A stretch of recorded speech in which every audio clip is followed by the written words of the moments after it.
The Shepherds. Basic English for Kids.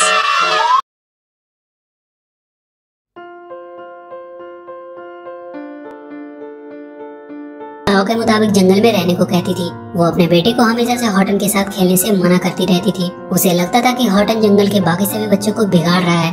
Horton अपने दोस्तों के साथ बातें कर रहा होता है, तभी उसे फिर से एक छोटी सी चीज से एक आवाज सुनाई देती है। उसे ऐसा लगा मानो उसे एक छोटे से कण पे एक छोटा सा परिवार बसा हो जो उससे मदद मांग रहा है। हॉटन उस छोटे से कण को पकड़ने के लिए जाता है, पर वो इतना छोटा था कि उसकी थोड़ी सी भी हरकत की वजह से वो उसके हाथ से निकल जाता था। हॉटन उसे अभी भी पकड़ने के लिए उसके पीछे पीछे भाग रहा होता है। तभी रास्ते में एक मंकी का ग्रुप उस पर बहुत सारे कीलों से हमला कर देता है। वो भागते भागते फिर से वही तालाब के किनारे पहुंचता है। वो वहां से एक क्लॉवर फूल को तोड़ लेता है और उसी के ऊपर उस छोटे से कण को टिकाता है। वो उसे लेकर तालाब से बाहर आता है और उसे देखकर उसे समझने की कोशिश कर रहा होता है कि वाकई में उस पे कोई है या नहीं। तभी वहाँ वो कंगारू आती है। हॉटन उसे बताता है कि इस छोटे से कण पे रहने वाले एक आदमी ने उससे मदद मांगी है। कंगारू हंसने लगती है कि ये क्या बातें कर रहा है। वो कहती है कि इतने छोटे लोग होते भी नहीं हैं। हॉटन कहता है क्या पता, शायद इस छोटी सी चीज में एक पूरी दुनिया बसी हो। जैसे ये हमारे लिए बहुत छोटे हैं, क्या पता हमारा भी प्लेनेट किसी के लिए सिर्फ एक कण के ही बराबर हो। कंगारू से कहती है कि तुम ये सब कहानी अपने पास ही रखो और जंगल के बाकी सभी बच्चों को भी इन फालतू चीजों से दूर ही रखो। वो कहती है कि जंगल के कुछ नियम और कायदे हैं जिसे हॉटन को मानना पड़ेगा, नहीं तो उसे उसके खिलाफ कुछ सख्त कदम उठाने होंगे। वो हॉटन को वार्निंग देकर वहाँ से चली जाती है। उसके जाने के बाद हॉटन उस छोटी सी चीज को गौर से देखता है और सोचता है कि शायद यहाँ के लोग बहुत छोटे हैं, इसलिए वो लोग उसकी आवाज को नहीं सुन पा रहे हैं। इसलिए वो जोर से हेलो बोलता है। सच में उस एक छोटे से कण पे एक पूरा शहर बसा हुआ था। हॉटन की आवाज ट्रैवल करते हुए वहाँ नीचे तक पहुँचती है। उस शहर का नाम हूविल था और वहाँ के रहने वाले को हुस कहते थे। उस शहर के लोग इस बात से पूरी तरह से अनजान थे कि उनका पूरा शहर एक छोटे से क्लॉवर के। वहाँ के मेयर का नाम मैकडोड था। मेयर और उसकी वाइफ की टोटल 96 बेटियां थी। वो हर एक को अपने दिन के कुछ ही सेकंड्स दे पाता था। जब तक मेयर अपनी बेटी, मेयर का सिर्फ एक ही बेटा था जिसका नाम जोजो था। मेयर चाहता था कि उसका बेटा भी उसके जैसे ही आगे चलकर हूविल शहर का मेयर बने, पर जोजो को शायद इसमें कोई इंटरेस्ट नहीं था। हॉटन अपने बेस्ट फ्रेंड मॉर्टन नाम के एक रैट को उस क्लॉवर के बारे में बता रहा होता है। मॉर्टन उससे कहता है कि चाहे तुम सही हो या गलत, वो हमेशा उसके साथ रहेगा, पर ये छोटी दुनिया वाली बात प्लीज वो अपने तक ही रखे, नहीं तो सब उसे पागल समझेंगे। हॉटन उसे कहता है कि वो ये बात अपने तक ही रखेगा, वो किसी से नहीं कहेगा। मॉर्टन के वहाँ से जाते ही हॉटन के बाकी सभी दोस्त आते हैं। वो चाहकर भी उनसे वो बातें छुपा नहीं पाता है और उन्हें सब कुछ बता देता है कि उसे एक बहुत ही छोटी सी दुनिया मिली है जो इस क्लॉवर फूल पे टिकी हुई है। हॉटन उस क्लॉवर को अपने पास रखकर उछल कूद कर रहा था और इसका असर हूविल शहर पे पड़ रहा था। मेयर को वहाँ आज उस शहर में बहुत अलग अलग चीजें होती हुई दिखाई दे रही थी जो पहले कभी नहीं हुई थी। मेयर वहाँ के प्रेसिडेंट से जाकर मिलता है जो वहाँ के एनुअल सेलिब्रेशन की अनाउंसमेंट कर रहा था। मेयर उन्हें बताता है कि उसके शहर में कुछ अजीब अजीब चीजें हो रही है जो पहले कभी नहीं हुई, इसलिए सबकी सेफ्टी को ध्यान में रखते हुए एनुअल सेलिब्रेशन को उन्हें पोस्टपोन करना होगा। पर वो प्रेसिडेंट मेयर को डांट देता है कि वो कुछ भी बोल रहा है और ये सेलिब्रेशन वो कभी भी पोस्टपोन नहीं होने देगा। मेयर उदास होकर अपने ऑफिस आ जाता है। वो अपने शहर की सेफ्टी को लेकर काफी ज्यादा चिंतित था। वो प्रेसिडेंट की हरकतों से काफी ज्यादा गुस्सा था। वो एक स्टेपलर उठाकर उसकी तस्वीर की तरफ गुस्से में फेंकता है जो वापस आकर मेयर को ही लगती है। वो दर्द के मारे जोर से चिल्लाता है और उसकी ये चीखें हॉटन को भी सुनाई देती है। हॉटन फिर से हेलो कहता है और इस बार मेयर को उसकी आवाज सुनाई देती है। वो डर के मारे इधर उधर देखने लगता है कि कौन है। वो वहाँ रखे एक स्पीकर को उठा लेता है। वो देखता है कि आवाज एक टूटे हुए पाइप से आ रही है। वो जाकर उस पाइप पे वो स्पीकर लगा देता है जिससे उसे हॉटन की आवाज पूरी क्लियर आने लगती है।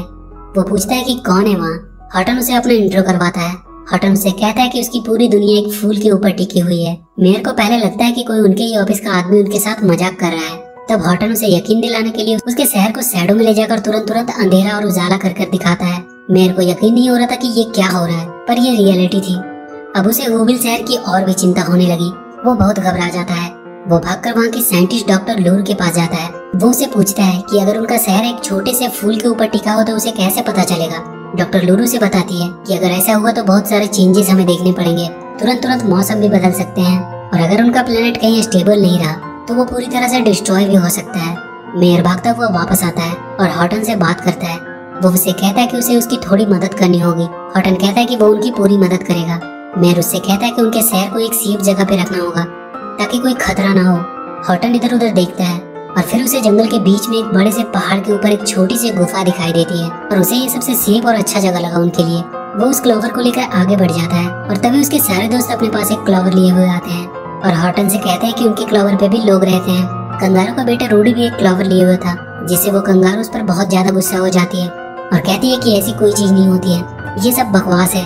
वो गुस्से में जाकर हॉटन से कहती है कि ये तुम क्या कर रहे हो, उसने मना किया था ये सब चीज बच्चों को बताने से।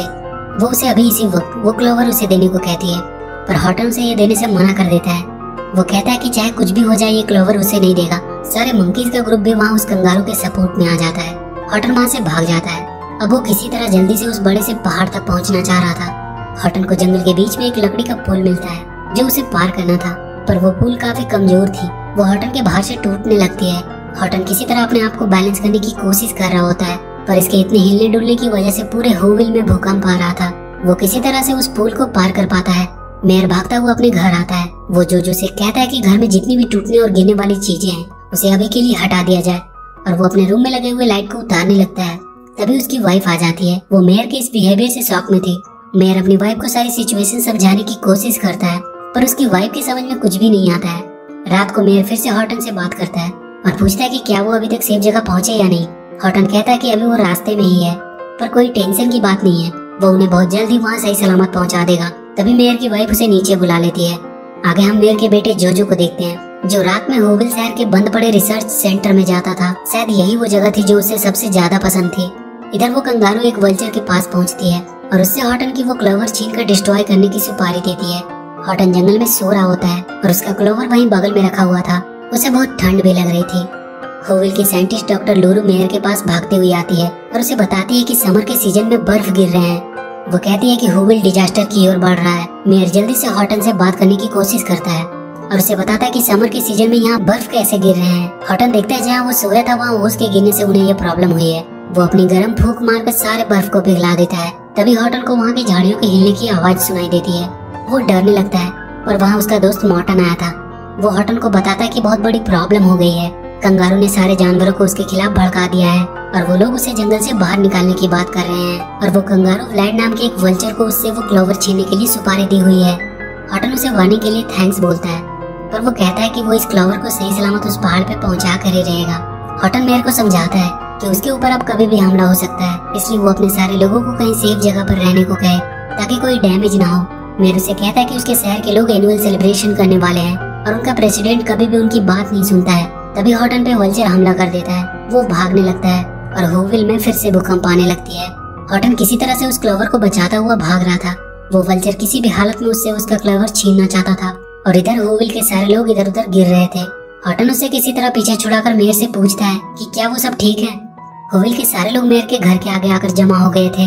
हॉटन मेयर से कहता है कि उसे सब लोग को जल्दी से समझाना होगा क्योंकि वो लोग बहुत बड़े खतरे में हैं। मेयर शहर में इमरजेंसी लागू करने को कहता है। तभी वहाँ का प्रेसिडेंट सबसे कहता है कि कोई बात नहीं है, वो लोग अपना सेलिब्रेशन मनाना जारी रख सकते हैं।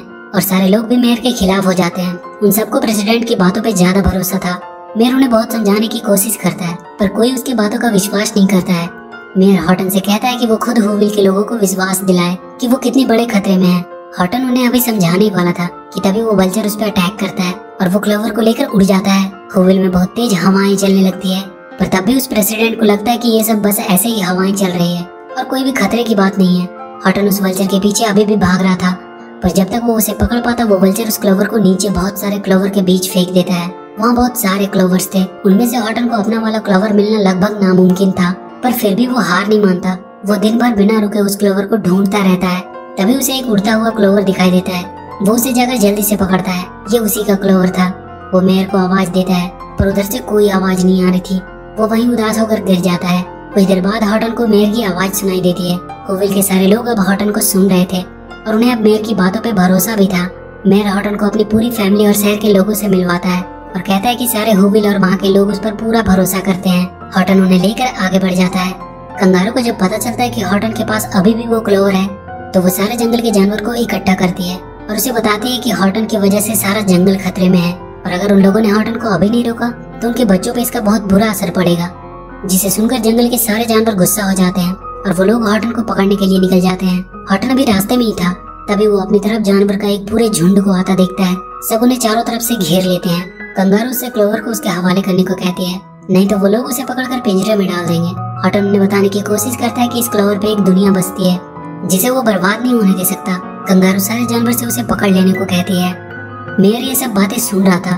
वो सबसे बहुत जोर से आवाज करने को कहता है ताकि वो सब सारे जानवर उन्हें सुन सके। सारे होविल के लोग आवाज करने लगते हैं, पर ये काफी नहीं था।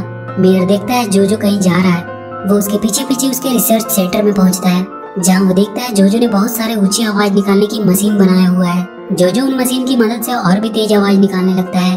तब तक हॉटन को पकड़कर केज में बंद कर दिया गया होता है। कंगारू से वो क्लोवर ले लेती है और उसे एक खौलते हुए तेल में डालने वाली होती है, पर उसका बेटा रूडी उसे तेल में गिरने से बचा लेता है। वो कहता है कि उसने कुछ आवाजें सुनी इससे। वाकई में उससे अब आवाजें आ रही थी और सारे जानवरों को भी वो सुनाई दे रही थी। वहाँ के सारे जानवर उस आवाज को सुनकर हैरान थे। रूडी उस क्लेवर को वापस से हॉटन को दे देता है। हॉटन मेयर को बताता है कि उन्होंने कर दिखाया। होविल के सारे लोग जश्न मनाने लगते हैं और जंगल के अब सारे जानवर भी हॉटन के साथ थे। पर वो देखता है कि कंगारू अकेली पड़ गई है। वो उसके पास जाता है। उस कंगारू को भी अपनी गलती का अब एहसास हो चुका था और वो सब मिलकर उस क्लोवर को उस पहाड़ पे से Thanks for learning with us. Please click like and subscribe the channel.